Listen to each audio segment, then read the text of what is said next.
نحمدہ و نصلی علی رسول الکریم اما بعد اللہم صلی علی سیدنا و مولانا محمد وعلی آلہ و اصحابہ اجمعین۔ جملہ احباب طریقت اور سامعین، خواتین و مرد حضرات کو دلی عید مبارک۔ عید الاضحیٰ کے موقع پر آپ سب کے ساتھ گفتگو کرنے کا موقع میسر آ رہا ہے۔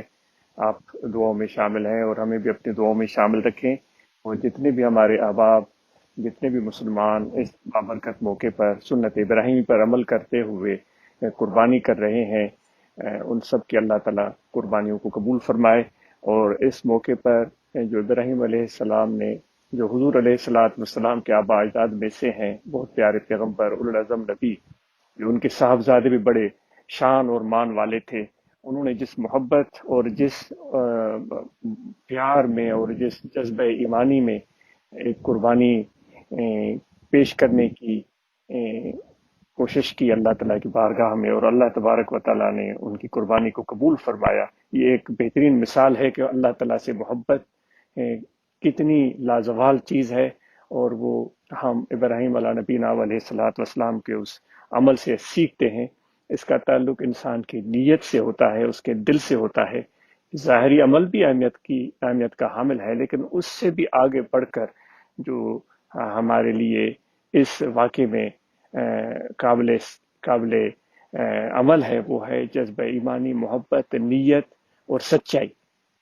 تو دوستو، ہم عمل تو کر گزرتے ہیں، اور ماشاءاللہ اس موقع پر بڑے مہنگے مہنگے جانور ذبح کر لیتے ہیں، اور بڑے ہی تم تراک سے یہ ساری چیزیں ہم مسلمان کر گزرتے ہیں، لیکن ہم ذرا اپنے آپ سے ضرور پوچھیں کہ وہ سچائی، وہ نیت کا خلوص اور وہ محبت لازوال جو ابراہیم علیہ السلام نے اپنے پروردگار کے بارگاہ میں پیش کی، اور خدا کی نظر بھی ان کی اس نیت پر تھی، ان کے اس سچائی پر تھی، ان کے اس خلوص پر تھی جس کو اللہ تعالیٰ نے قبول فرما لیا تھا۔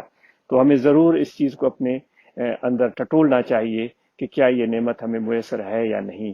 اگر نہیں ہے تو اس کو پانے کی ہم جستجو کریں اور پوری کوشش کریں، اور ساتھ میں ہمیں ضرور اس سے یہ بھی درس ملتا ہے، جو ہمارے آس پاس رہنے والے لوگ جن کو مناسب کھانے کی چیزیں دستیاب نہیں ہوتی، تو اس موقع پر ان لوگوں کا زیادہ حق بنتا ہے کہ ان تک یہ چیزیں پہنچیں۔ وہ گوشت نہیں کھا پاتے، ان کے بچے گوشت کھا نہیں پاتے، اور ان کی ضروریات زندگی اتنی مہنگی ہو چکی ہیں کہ ان بیچاروں کے لیے یہ ایک عیاشی بن جاتی ہے۔ تو ہم ضرور ان لوگوں کا خیال کریں، ان تک یہ چیزیں پہنچائیں، اور ایثار کا مظاہرہ کریں، جو ایک مسلمان کا، جو حضور علیہ السلام کا امتی ہے، اس کا ایک خاصہ ہے کہ اپنی ضرورت کو بھول کر اپنے بھائی کی ضرورت کو پورا کرنا۔ تو ضرورت مندوں کا ہم ضرور خیال رکھیں، اور اس موقع پر بھی اور اس کے بعد بھی، جس طرح اگر کوئی ہمارے پڑوس میں کوئی ایسا دوست بستا ہے جس کے لیے کوئی بنیادی ضرورت کی چیز دستیاب نہیں ہے، تو ہم آگے بڑھیں اور اپنی خدمات پیش کریں، اور دوستوں کو بھی دعوت دے سکتے ہیں۔ جیسے کہ کسی کے گھر میں پنکھا نہیں ہے، گرمی کا موسم ہے، تو ہم مل جل کر اس کو پنکھا لگوا کے دے سکتے ہیں۔ یہ کوئی بڑا مشکل کام نہیں ہے۔ کسی دوست کے گھر میں آٹا نہیں ہے، کسی دوست کے گھر میں چینی نہیں ہے، کسی دوست کے گھر میں گھی نہیں ہے، کسی دوست کے گھر میں کوئی بیمار ہے، اس کے علاج کا کوئی معقول بندوبست نہیں ہے، تو ہم سب مل کر اس کام کو سر انجام دے سکتے ہیں، اور الحمدللہ جماعت کے دوست دے رہے ہیں، اور اس ناچیز کی یہ توقع اور امید ہے کہ ہم میں ایسے لوگوں کی تعداد دن بدن بڑھے گی۔ آج کل کی جو وبائی صورتحال چل رہی ہے، اس موقع پر ہمیں بہت احتیاط کرنی چاہیے، اور دوستوں نے احتیاط کی کوشش بھی کی ہے، اور اس پیغام کو کہ اپنے آپ کو اس بیماری سے محفوظ رکھیں، اور اپنے آپ کو ہلاکت میں مت ڈالیں، اپنے آپ کو بیماری کے سامنے پیش نہ کریں۔ اس چیز کو، اس پیغام کو جماعت نے عام کیا، اور اس کے امید ہے کہ مثبت نتائج نکلے ہوں گے، اور ابھی بھی یہ صورتحال چل رہی ہے۔ بے شک اللہ تعالیٰ کی بارگاہ میں حضور علیہ السلام اور آپ کے آل پاک، اہل بیت اور پیاروں کے توسل سے یہ اللہ تعالیٰ کی بارگاہ میں دعا ہے کہ یہ بیماری، یہ وبائی صورتحال جلد سے جلد ختم ہو، تاکہ مخلوق خدا سکون کا سانس لے سکے۔ لیکن اس موقع پر ہم چونکہ زیادہ ٹائم گھروں میں بسر کرتے ہیں، تو آپ سے یہ سوال ہے کہ آپ نے ان دنوں میں کیا کیا؟ کیا ہم اس وقت کو اپنے گھر کے لیے وقف نہیں کر سکتے کہ کچھ ہم ایسا گھر کا ماحول بنائیں کہ جو خاندان ہے وہ ایک دوسرے کے اور بھی قریب ہو جائے، اور ہم ایک دوسرے کے ساتھ اور زیادہ محبت کریں، ایک دوسرے کا خیال کریں۔ اگر کوئی گھر کا فرد قرآن مجید نہیں پڑھا ہوا ہے، اگر خدا نخواستہ کوئی بیوی کسی کی بیوی نہیں پڑھی ہوئی تو اس کو شوہر پڑھا سکتا ہے، کہ اس کے والدین ماں باپ میں سے کوئی قرآن مجید نہیں پڑھا ہوا ہے تو اس کی اولاد اس کو قرآن مجید پڑھا سکتی ہے۔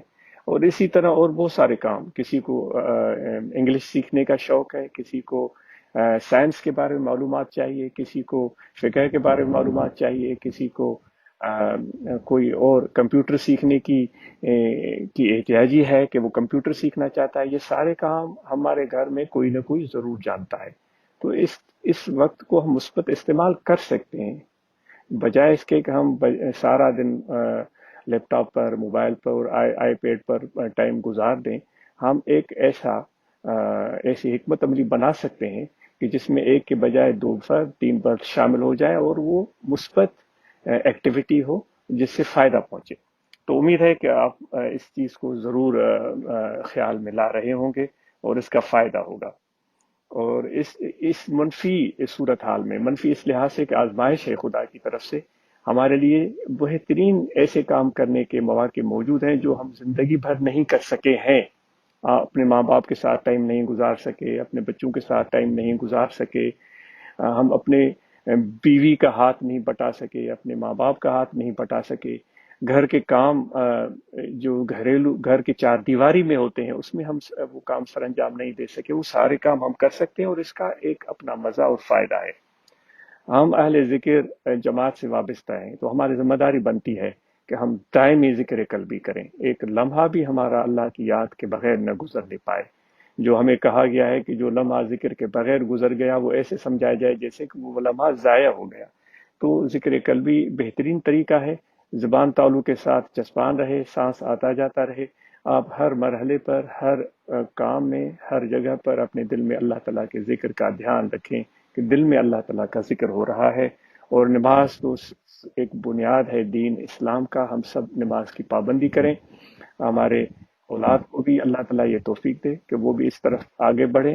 لیکن یہ ہمارے اعمال کو، ہمارے طریقہ کار کو دیکھ کر اولاد زیادہ بہتر طریقے سے سیکھ سکتی ہے، بجائے اس کے کہ ہم ان کو مجبور کریں اور ان پر سختی کریں، ان کو ڈانٹ ڈپٹ یا اور تشدد سے کام لیں، اس کی ضرورت نہیں ہے۔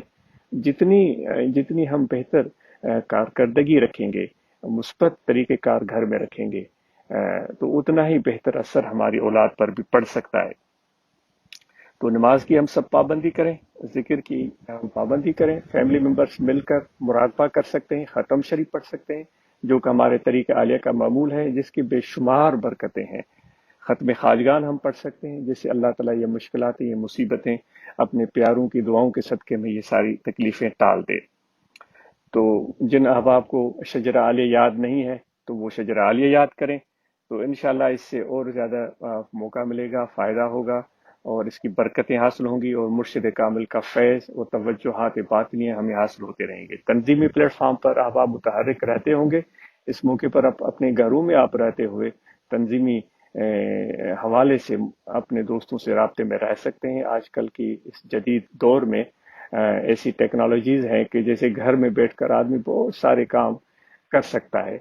تو ایک تنظیمی حوالے سے بھی آپ اپنے برانچ سطح پر، ضلعی سطح پر، صوبائی سطح پر، مرکزی سطح پر آپ اپنے احباب سے، تنظیمی ممبران اور اداران سے وابستہ رہ سکتے ہیں، متعلق رہ سکتے ہیں، اور ان کی مثبت ایکٹیویٹیز میں آپ بھی شامل ہو سکتے ہیں اور ہمیں شامل ہونا چاہیے۔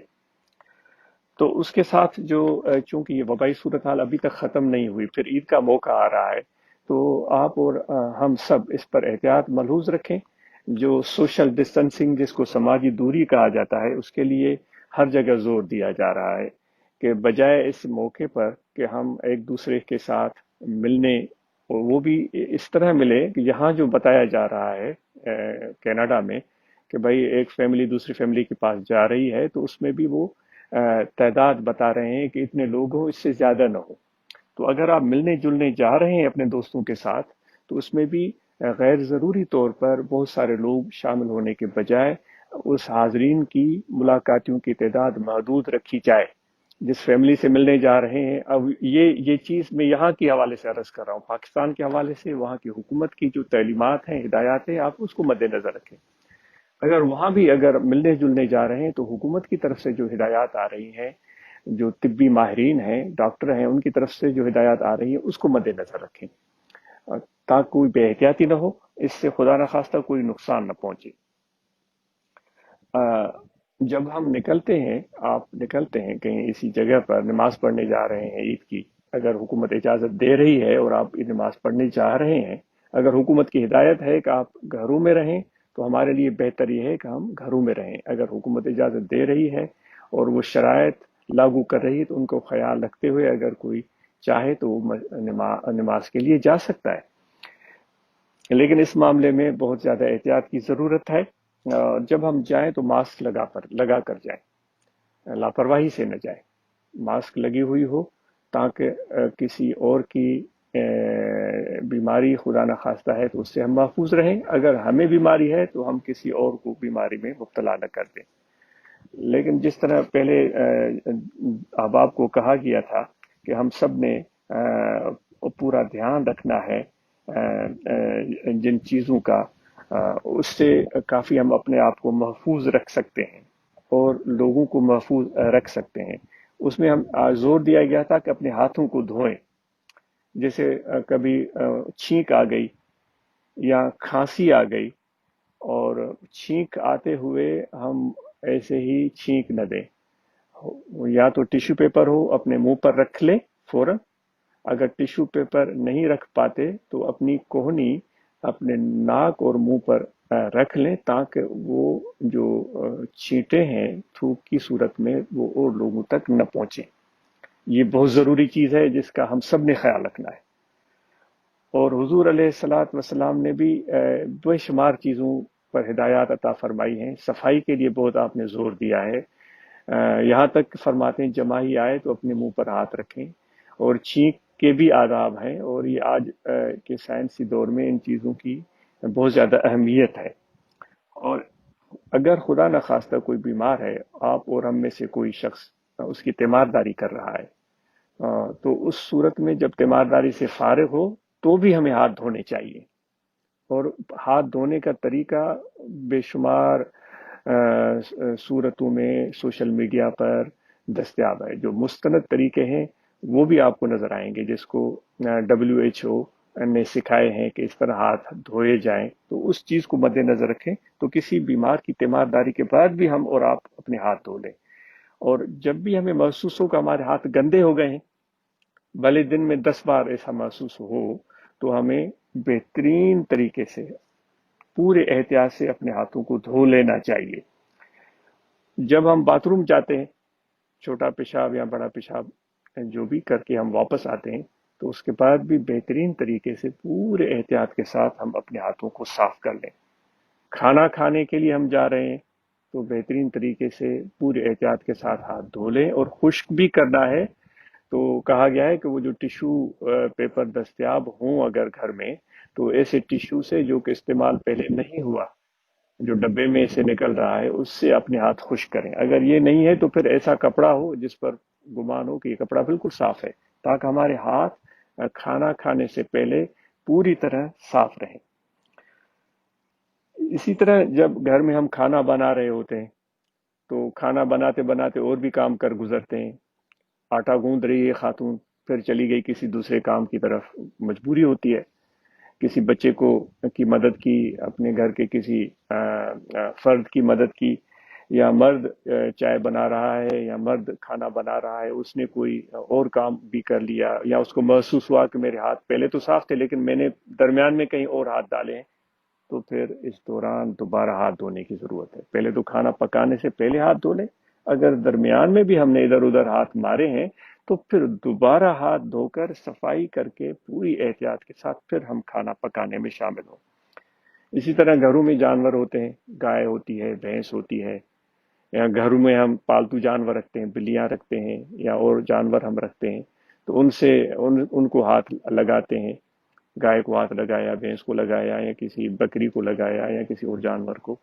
تو اس کے بعد بھی جب ہم کوئی کوئی بھی ہاتھ لگانے کے بعد فوراً ان ہاتھوں کو بہترین طریقے سے صاف کر لیں، دھو لیں، تاکہ مکمل اطمینان ہو جائے۔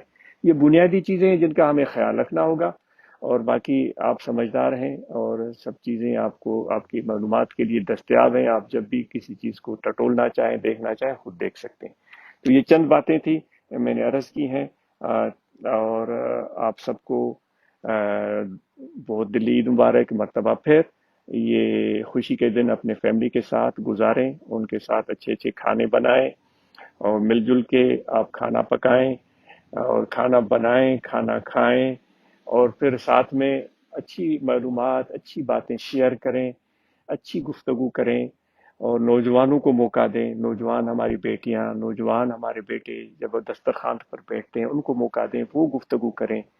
اور مجھے اس طرح نہیں سوچنا چاہیے کہ میں باپ ہوں، میں بڑا ہوں تو میں ہی بولوں گا، اور کو بولنے کی گنجائش ہی نہیں ہے۔ یہ تو ایک فرونیت ہے، مجھے اس طرح نہیں کرنا چاہیے۔ مجھے چاہیے کہ میں اپنے بیٹے بیٹیوں کو موقع دوں، وہ گفتگو کریں اور میں ان کی بات سنوں۔ اگر کوئی ضرورت محسوس ہو تو میں ان کی مدد کر سکتا ہوں۔ تو اس طرح ہمارے بچوں میں اعتماد پیدا ہوگا، ان کا حوصلہ بڑھے گا، اور آگے جو بڑے بڑے چیلنجز آنے والے ہیں ان سے وہ نبرد آزما ہو سکتے ہیں۔ تو یہ اچھی اچھی باتیں ہیں، اور آپ بھی ان سب چیزوں کا خیال رکھیں، اور عفو اور درگزر سیکھیں، برداشت سیکھیں، اور کوئی بھی ہمارے ساتھ اچھا سلوک نہیں کر رہا ہے تو ہمیں چاہیے کہ حضور نبی پاک علیہ الصلوۃ والسلام کی پیاری تعلیمات کو یاد کرتے ہوئے ہم اس کے ساتھ برا سلوک نہ کریں۔ اگر ہو سکے تو ہم اس کے لیے حضور علیہ الصلوۃ والسلام کی طرح دعا دے دیں۔ اگر ہمارے اندر اتنا حوصلہ ہے تو کیا یہ اچھا ہو۔ اگر برا کر رہا ہے تو حضور علیہ الصلوۃ والسلام نے برے کرنے والوں کے ساتھ بھی اچھائی کی ہے، ایسے بے شمار واقعات موجود ہیں۔ تو برداشت ہونی چاہیے۔ اور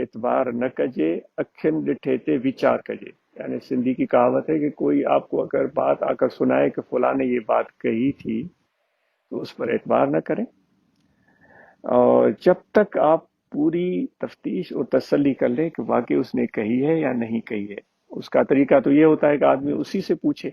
اگر ضرورت محسوس ہو رہی ہے خواہ مخواہ کھوج لگانے کی تو کوئی ضرورت نہیں ہے، لیکن کوئی ایسی بات ہے جو ہمارے آنکھوں کے سامنے ہو رہی ہے تو اس کے بارے میں بھی یہ کہا گیا ہے کہ اس پر فوراً فتویٰ دینے کے بجائے، کوئی رائے قائم کرنے کے بجائے آپ تفتیش کریں۔ اگر آپ کو ضرورت محسوس ہو رہی ہے، نہیں ضرورت محسوس ہو رہی ہے، کچھ ہو رہا ہے تو سینکڑوں چیزیں ہو رہی ہوتی ہیں، ہمارا ان میں ٹانگ اڑانے کی کوئی ضرورت بھی ہوتی ہے یا نہیں، آپ سوچ سکتے ہیں۔ اگر آپ کی مجبوری ہے، آپ کی ذمہ داری ہے، تو پھر بھی کہا گیا ہے کہ آنکھوں کے سامنے ہونے والے کام پر بھی غور کریں۔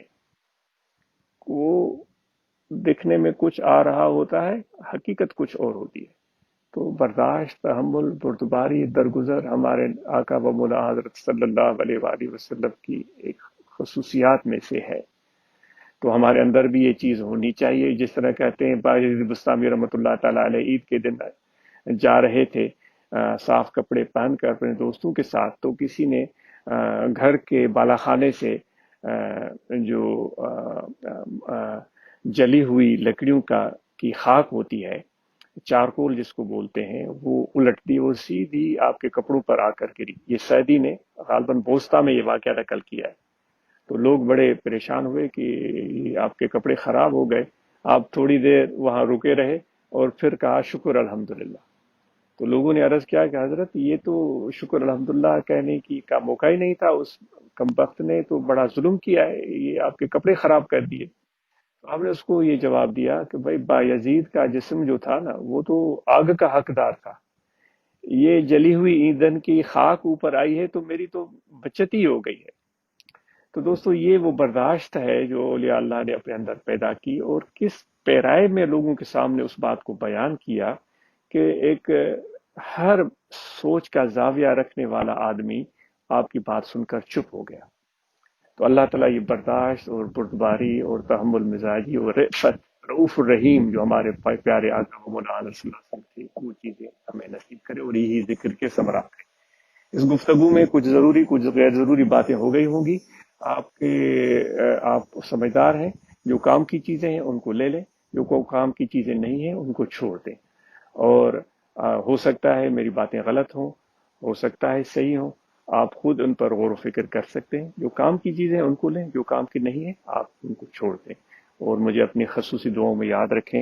اللہ تعالیٰ آپ سب کو اپنے حفظ و امان میں رکھے، اس وبا میں اللہ تعالیٰ ہم سب کو محفوظ رکھے، پورے عالم اسلام، پوری دنیا کے لوگوں کو اس مصیبت اور اس مشکلات سے محفوظ اور معمون رکھے، اور جلد سے جلد انسانیت اس مشکل صورتحال سے نکل آئے، اور آفرین ہو ان سائنس اور ان ڈاکٹروں پر، طبیبوں پر جو دن رات اس کے علاج ڈھونڈنے میں لگے ہوئے ہیں۔